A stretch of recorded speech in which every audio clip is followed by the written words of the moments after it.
폭풍우가 몰아치는 제주 바닷가. 67세 현수 씨가 바위에서 미끄러져 쓰러지는 순간 안혜정에는 절망에 가까운 외침을 터뜨렸습니다. 여보, 정신 차려요. 급히 병원으로 향하는 구급차 안에서 정혜는 떨리는 목소리로 중얼거렸습니다. 당신 없으면 이 여행도 내 인생도 아무 의미가 없어요. 하지만 이 위기의 순간이 40년 결혼 생활에서 가장 소중한 깨달음을 안겨줄 줄은 그 누구도 예상하지 못했습니다. 이 이야기는 한 달 전으로 거슬러 올라갑니다. 정혜와 현수 40년 가까운 결혼 생활 끝에 동시에 은퇴를 맞은 부부의 이야기입니다. 현수는 37년간 한 회사에서 성실하게 일했습니다. 매일 새벽 6시에 일어나 출근 준비를 하고 저녁 늦게 집에 돌아오는 일상의 반복이었죠. 정혜는 남편을 뒷바라지하며 세 자녀를 키웠습니다. 새벽 5시에 일어나 밥을 짓고 아이들 도시락을 싸고 집안일을 하며 하루를 보냈습니다. 두 사람 모두 가족을 위해 자신을 희생하며 살아왔습니다. 그런데 갑작스럽게 찾아온 은퇴. 아이들은 모두 장성에 독립했고 이제 집에는 두 사람만 남았습니다. 처음에는 달콤할 줄 알았습니다. 하루 세 끼를 함께 먹고 정해진 일정 없이 늘어지게 보내는 시간. 이제야 진짜 부부만의 시간을 가질 수 있겠네. 현수가 웃으며 말했었죠. 하지만 막상 맞닥뜨려 보니 하루는 길고 무료했습니다. TV는 배경 소음일 뿐이었고 서로의 숨소리조차 답답하게 느껴졌습니다. 현수는 오전에 동네를 산책하고 정혜는 마트에 장을 보러 나가곤 했지만 집에 돌아오면 할 일이 없었습니다. 대화도 점점 줄어들었습니다. 오늘 뭐 특별한 일 있었어? 별일 없었지. 당신은? 나도 그냥 그랬어. 이런 대화가 전부였습니다. 정혜는 가끔 창밖을 바라보며 생각했습니다. 이게 내가 꿈꿔왔던 노년의 삶일까? 현수도 마찬가지였습니다. 은퇴하면 여유롭고 행복할 줄 알았는데 뭔가 달라져야 할 것 같은데 정혜는 조용히 혼잣말을 했습니다. 그러던 어느 날 친구 모임에서 우연히 들은 이야기가 모든 것을 바꿔놓았습니다. 요즘 한 달 살기 많이들 간다더라. 특히 제주가 좋다던데. 동갑내기 친구 순옥이가 말했습니다. 우리 이웃집 부부도 작년에 제주도에서 한 달 살기 해봤는데 정말 좋았다고 하더라고. 그런 게 있나? 정혜가 호기심 어린 눈으로 물었습니다.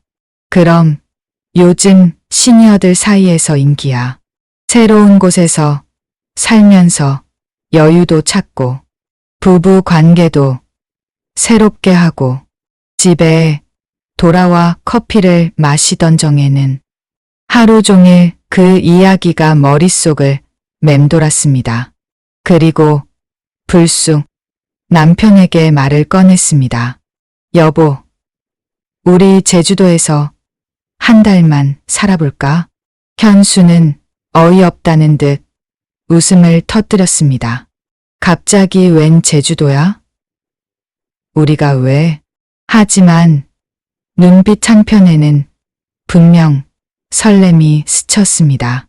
결혼 이후 둘만의 여행다운 시간을 가져본 적이 없었거든요. 신혼여행으로 부산에 2박 3일 다녀온 게 전부였습니다. 그 후로는 아이들 때문에, 일 때문에 늘 바쁘다는 핑계로 여행을 미뤄왔었죠. 한번 해볼까? 현수가 조심스럽게 물었습니다. 정말요? 정혜의 눈이 반짝였습니다. 두 사람은 그날 밤 늦게까지 제주도 한 달 살기에 대해 이야기했습니다. 오랜만에 나누는 진지한 대화였습니다. 자식들에게 전화를 걸어 이야기했더니 큰아들이 걱정스러운 목소리로 말했습니다. 아버지, 어머니, 갑자기 왜 그러세요? 제주도까지 가서 한 달씩이나 괜찮을까요? 아픈 곳은 없으시죠? 딸도 걱정했습니다. 하지만 두 사람의 마음은 이미 정해져 있었습니다. 잠깐 여행이라 둘러대고 가볍게 짐을 챙겼습니다. 짐을 싸면서도 설렘과 걱정이 교차했습니다. 정말 괜찮을까? 우리가 너무 무모한 건 아닐까? 하지만 마음 한편으로는 기대감이 컸습니다. 40년 만에 처음으로 두 사람만의 시간을 제대로 가져보는 것이었으니까요.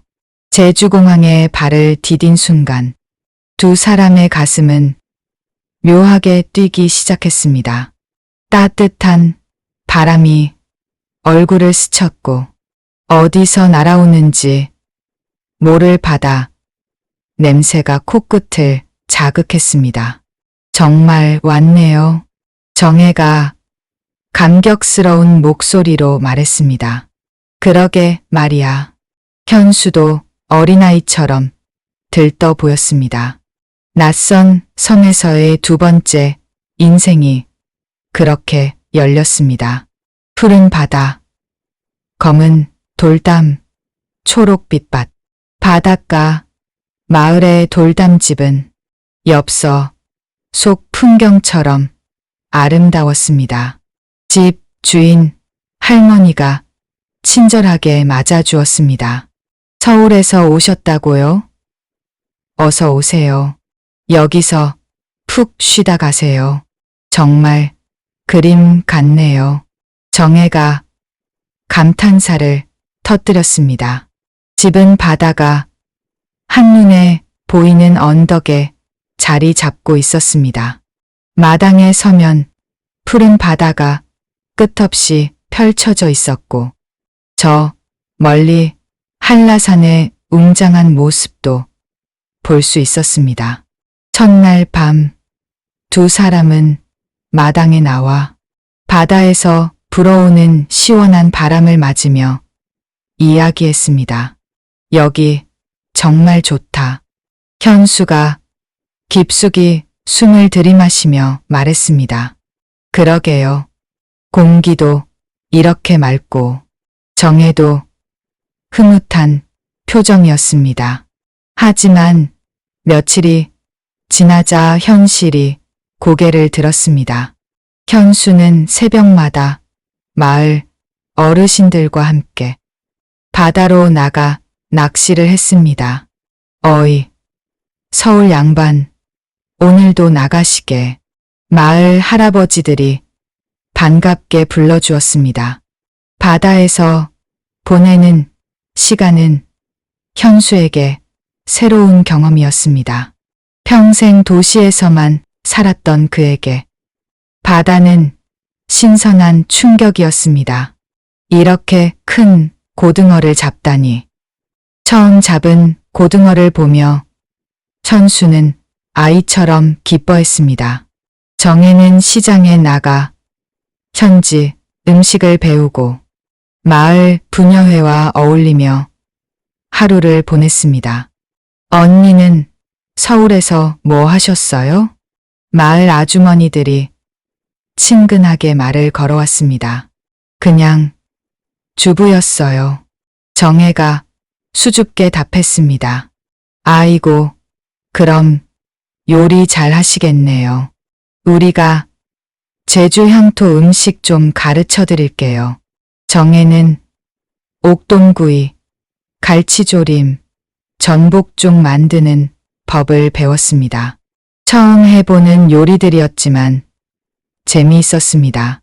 하지만 문제는 저녁 시간이었습니다. 현수는 바다에서의 하루를 신나게 이야기했고 정혜는 시장에서 있었던 일들을 들려주었습니다. 처음에는 서로의 이야기에 관심을 보였지만 점점 자신의 이야기만 하게 되었습니다. 두 사람의 생활 리듬은 달라졌고 사소한 일에도 말다툼이 늘었습니다. 당신은 맨날 바다만 나가고 정혜가 불만을 터뜨렸습니다. 그럼 나보고 어쩌라고? 여기 와서 집에만 있으라고? 현수가 짜증을 냈습니다. 내가 언제 집에만 있으라고 했어요? 함께 할 수 있는 일을 찾아보자는 거잖아요. 내가 왜 여기까지 와서 또 잔소리를 들어야 하냐? 현수가 목소리를 높였습니다. 정혜는 서운함에 눈시울을 붉혔습니다. 여행 와서까지 왜 이래요? 서로에게 기대했던 여유는 오히려 불편함과 피곤함으로 다가왔습니다. 서울에서는 각자 할 일이 있었기 때문에 이런 갈등이 표면화되지 않았습니다. 하지만 제주도에서는 24시간 함께 있다 보니 작은 습관 하나하나가 거슬리기 시작했습니다. 현수는 아침에 일어나자마자 큰 소리로 기침을 했고 정혜는 밤늦게까지 TV를 켜놓고 드라마를 봤습니다. 현수는 식사 후 바로 양치질을 하는 반면 정혜는 설거지를 다 끝낸 후에야 양치질을 했습니다. 이런 사소한 차이들이 쌓이고 쌓여 점점 큰 갈등으로 번져갔습니다. 정혜는 방 안에서 창밖 바다를 바라보며 혼잣말을 했습니다. 내가 바란 건 이런 게 아닌데. 현수도 혼자 마당에 나와 담배를 피우며 생각했습니다. 집에 있을 때가 더 편했네. 한 달 살기라는 도전은 어느새 부부 관계의 시험대로 변해가고 있었습니다. 일주일이 지나고 2주일이 지나도 갈등은 해결되지 않았습니다. 오히려 더 심해지는 것 같았습니다. 이럴 거면 왜 왔나 싶네. 현수가 중얼거렸습니다. 나도 그런 생각이 들어요. 정혜가 한숨을 쉬었습니다. 그리고 그 폭풍 후 치던 날이 왔습니다. 아침부터 하늘이 잔뜩 흐렸습니다. 마을 사람들이 태풍이 온다고 했지만 현수는 평소처럼 바다로 나갔습니다. 오늘은 날씨가 안 좋으니까 그냥 쉬세요. 정혜가 말렸지만 현수는 듣지 않았습니다. 괜찮아. 조금만 다녀올게. 현수는 우비를 입고 집을 나섰습니다. 하지만 날씨는 예상보다 훨씬 심했습니다. 바람이 점점 강해지고 비가 거세게 내리기 시작했습니다. 현수가 마을 사람들과 함께 나갔다가 바위에 발을 헛디뎌 크게 다친 것입니다. 미끄러운 바위에서 발을 헛디딘 현수는 그대로 바위 틈으로 떨어졌습니다. 왼쪽 다리가 바위에 끼이면서 극심한 통증이 몰려왔습니다. 아악! 현수의 비명 소리가 폭풍 우 소리를 뚫고 들려왔습니다. 마을 사람들이 급히 그를 구해내어 119에 신고했습니다. 급히 병원으로 이송되었고 정혜는 불안에 떨며 그의 곁을 지켰습니다. 구급차 안에서 정혜는 남편의 차가운 손을 잡고 끊임없이 기도했습니다. 제발, 제발 괜찮게 해주세요. 병원에 도착해서 응급치료를 받는 동안 정혜는 복도에서 걱정에 잠겨 기다렸습니다. 환자 보호자이십니까? 의사가 나와서 말했습니다. 다행히 생명에는 지장이 없습니다. 하지만 왼쪽 발목 골절로 깁스를 하고 당분간 안정을 취해야 합니다. 침대에 누워있는 남편의 창백한 얼굴을 보자 며칠간의 갈등과 서운함이 한순간에 사라졌습니다. 정혜의 마음속에는 오직 한 가지 생각만 있었습니다. 이 사람을 잃으면 어떻게 하지? 눈물이 흘러내리며 정혜가 속마음을 토했습니다. 당신 없으면 이 여행도 내 인생도 아무 의미 없어요. 그 말에 현수는 조용히 아내의 손을 움켜쥐며 대답 대신 고개를 끄덕였습니다. 현수도 깨달았습니다. 생사의 갈림길에서 가장 먼저 떠오른 건 아내의 걱정스러운 얼굴이었습니다. 미안해. 말도 안 하고 나가서 현수가 힘없는 목소리로 말했습니다. 무슨 소리예요? 다치지 않았으면 됐죠. 정혜가 눈물을 닦으며 답했습니다. 위기는 부부에게 강렬한 깨달음을 안겼습니다. 다투고 원망하고 불만을 쌓더라도 결국 서로가 없이는 아무 의미가 없다는 사실. 그 순간 두 사람은 깨달았습니다. 지난 며칠간의 갈등이 얼마나 사소한 것이었는지를. 병원에서 일주일을 보낸 후 현수는 깁스를 한 채로 돌담집으로 돌아왔습니다. 마을 사람들이 모두 걱정해 주었습니다. 서울 양반, 괜찮으시게? 다행이네요. 정말 놀랐어요. 집 주인 할머니는 몸보신에 좋다며 전복죽과 흑돼지 고기를 가져다 주었습니다. 몸 회복하는데 이만한 게 없어요. 현수가 회복하면서 분위기는 완전히 달라졌습니다. 정혜는 정성스럽게 남편을 간병했습니다.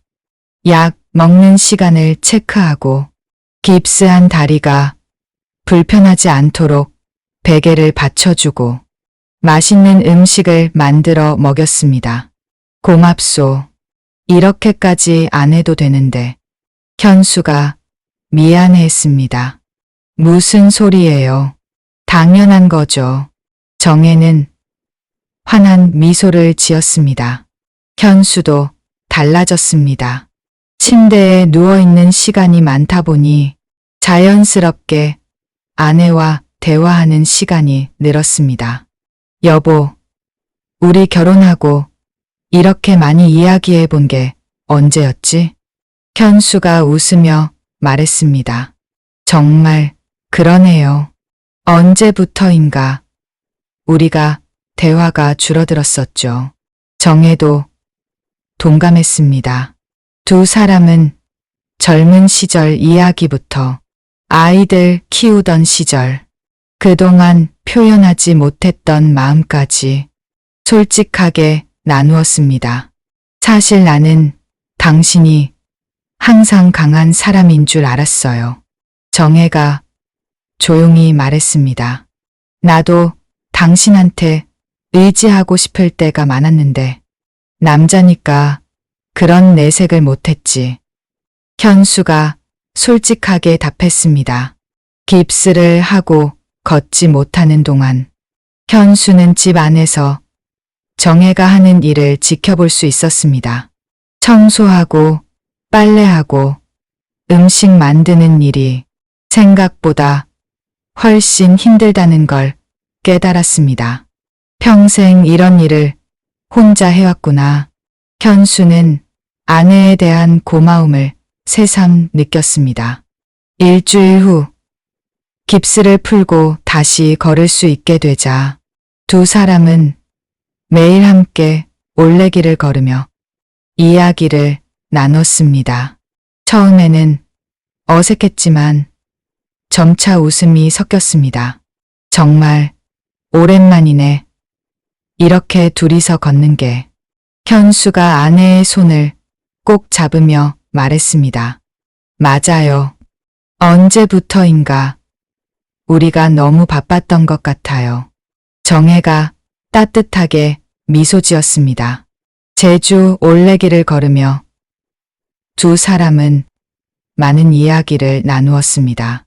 아이들이 어렸을 때 기억, 힘들었던 시절을 함께 버텨온 이야기, 앞으로 남은 인생에 대한 꿈과 희망까지 우리가 이렇게 이야기할 수 있는 사람이 있다는 게 정말 행복한 일이네요. 정혜가 감동스러운 목소리로 말했습니다. 그러게 말이야. 세상에 이런 사람이 또 어디 있겠어. 현수도 깊이 공감했습니다. 동네 어르신들과 김장을 담그며 도움을 주고받는 동안 정혜는 사람들 속에서 살아가는 기쁨을 다시 느꼈습니다. 언니, 남편분이 많이 좋아지셨네요. 마을 아주머니가 말했습니다. 처음엔 걱정했는데 이제 괜찮아요. 정혜가 환하게 웃었습니다. 부부는 역시 함께 어려움을 겪어야 더 끈끈해지는 것 같아요. 다른 아주머니가 거들었습니다. 현수는 어부들에게서 배운 이야기들을 정혜에게 들려주며 어린아이처럼 흥분했습니다.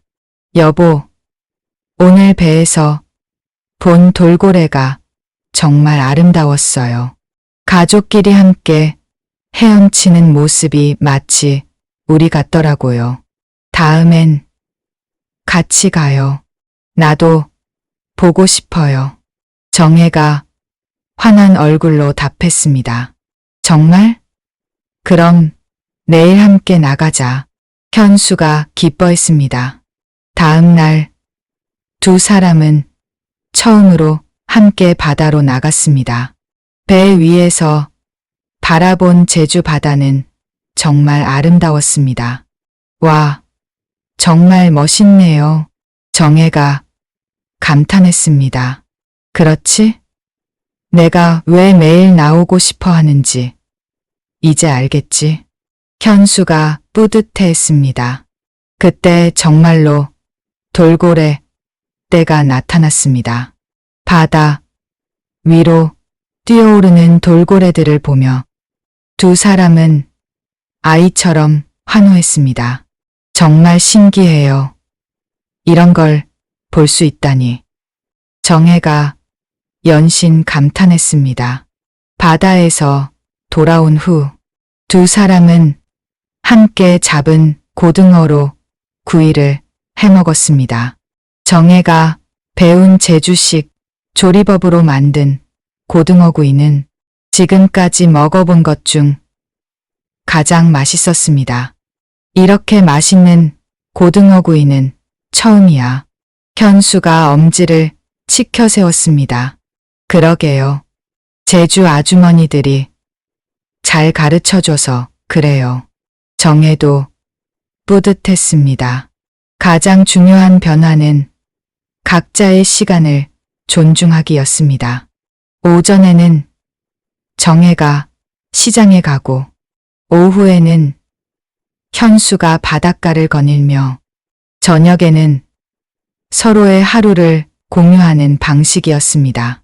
오늘 시장에서 재미있는 일이 있었어요. 정혜가 웃으며 이야기를 시작했습니다. 뭔데? 현수가 관심을 보였습니다. 할머니 한 분이 저보고 며느리 같다고 하시면서 호박 한 통을 주시더라고요. 그래? 우리 아내가 그렇게 예뻐 보였나 보네. 현수가 장난스럽게 말했습니다.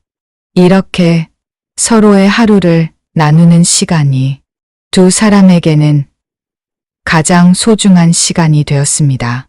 부부는 가치와 따로의 균형 속에서 오히려 더 단단해졌습니다.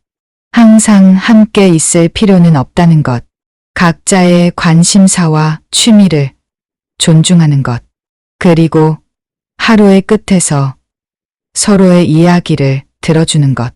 이것이 건강한 부부 관계의 비결임을 깨달았습니다. 이제 한 달 살기는 단순한 체험이 아니라 오래된 부부가 다시 관계를 배우고 성장하는 소중한 여정으로 변모했습니다. 3주 차에 접어들면서 두 사람의 일상은 완전히 안정되었습니다. 아침에는 함께 올레길을 산책하고 오전에는 각자의 시간을 보내고 점심은 함께 만들어 먹고 오후에는 또 각자의 일을 하고 저녁에는 함께 요리하고 식사하며 하루 이야기를 나누었습니다. 잠들기 전에는 마당에 나가 별을 보며 내일 계획을 세우곤 했습니다. 내일은 한라산 둘레길을 걸어볼까? 좋아요. 오랜만에 등산 같은 걸 해보고 싶었어요. 이런 대화들이 자연스러웠습니다. 마을 사람들과도 친해졌습니다. 현수는 마을 할아버지들과 바둑을 두며 시간을 보냈고 정혜는 마을 할머니들과 뜨개질을 배우며 정을 나누었습니다. 서울 양반들이 참 정답네요. 마을 사람들이 두 사람을 좋아했습니다. 우리도 여기 있으니까 마음이 편안해져요. 정혜가 진심으로 말했습니다. 한 달이 끝나가는 날, 부부는 돌담집 거실에 앉아 가만히 창밖 바다를 바라봤습니다. 처음 왔을 때의 두근거림과 다툼, 그리고 폭풍 후의 위기까지 모든 순간이 떠올랐습니다. 정말 많은 일이 있었네요. 정혜가 감회에 잠긴 목소리로 말했습니다. 그러게, 처음엔 어떻게 될 줄 알았는데 현수도 같은 마음이었습니다. 짐을 싸면서도 아쉬움이 컸습니다. 정혜는 여행 일기에 이렇게 적었습니다. 여행은 끝났지만 우리의 두 번째 인생은 이제부터 시작이다. 제주도에서 배운 것들. 1점. 서로의 시간을 존중하기. 2점. 작은 것에도 감사하기. 3점. 솔직하게 마음 표현하기. 4점. 함께 새로운 경험 해보기. 5점. 매일 대화하는 시간 갖기. 현수는 말없이 그 글을 읽고 고개를 끄덕였습니다. 그리고 아내의 손을 꼭 잡고 조용히 말했습니다. 고맙소. 같이 와줘서. 나도 고마워요. 용기 내줘서. 두 사람은 공항으로 향하는 길에 다시 손을 맞잡았습니다. 제주에서 배운 여유와 존중을 이제 일상으로 가져가려 합니다. 돌아가는 발걸음은 무겁지 않았습니다. 부부는 더 이상 서로의 그림자가 아니라 나란히 걷는 동반자였습니다. 서울에 돌아온 후 두 사람의 일상은 완전히 달라졌습니다. 아침에는 함께 동네 공원을 산책하고 오전에는 각자의 취미 활동을 하고 점심은 함께 만들어 먹고 오후에는 또 각자만의 시간을 보내고 저녁에는 함께 요리하며 하루를 마무리했습니다. 현수는 동네 노인회관에서 바둑을 배우기 시작했고 정혜는 문화센터에서 요가 강습을 받기 시작했습니다. 무엇보다 달라진 것은 대화였습니다. 매일 저녁 산책을 하며 서로의 하루를 자세히 이야기했습니다. 오늘 바둑에서 이겼어. 정말요? 많이 늘었네요. 요가 선생님이 제가 유연성이 좋다고 칭찬하셨어요. 역시 우리 아내야. 이런 소소한 이야기들이 두 사람을 더욱 가깝게 만들었습니다. 자녀들도 부모님의 변화를 느꼈습니다. 어머니, 아버지가 많이 밝아지셨어요. 제주도 다녀오신 후부터 완전히 달라지셨네요. 때로는 익숙한 일상에서 벗어나 낯선 곳에서 새로운 시작을 해보는 것, 그것이 바로 진짜 용기입니다. 나이가 들었다고 도전을 포기할 필요는 없습니다. 오히려 시간이 흐를수록 서로를 더 깊이 이해하고 존중할 수 있는 지혜가 생기는 것이죠. 건강한 관계는 항상 함께 있는 것이 아니라 각자의 시간을 존중하면서도 필요할 때 서로를 지켜주는 것입니다. 그리고 무엇보다 중요한 건 몇 살이 되어도 새로운 도전을 멈추지 않는 꾸준한 마음가짐이겠죠. 정혜와 현수 부부는 이제 계획을 세우고 있습니다. 다음에는 강원도 산촌에서 한 달 살기를 해볼 예정입니다. 이번에는 산 속에서 살아보면 어떨까? 좋은 생각이에요. 새로운 경험이 될 것 같아요. 두 번째, 인생은 이렇게 계속됩니다. 새로운 도전과 함께, 더 깊어진 사랑과 함께. 여러분도 혹시 새로운 시작을 망설이고 계신가요? 나이는 숫자일 뿐입니다. 진정한 두 번째 인생은 용기를 낼 때 시작됩니다. 건강한 부부 관계의 비결은 서로를 이해하려고 노력하는 것, 각자의 개성을 존중하는 것, 그리고 함께 새로운 경험을 만들어가는 것입니다. 오늘 이야기가 마음에 드셨다면 구독과 좋아요, 그리고 알림 설정까지 꼭 부탁드립니다. 더 많은 감동적인 이야기로 찾아뵙겠습니다. 감사합니다.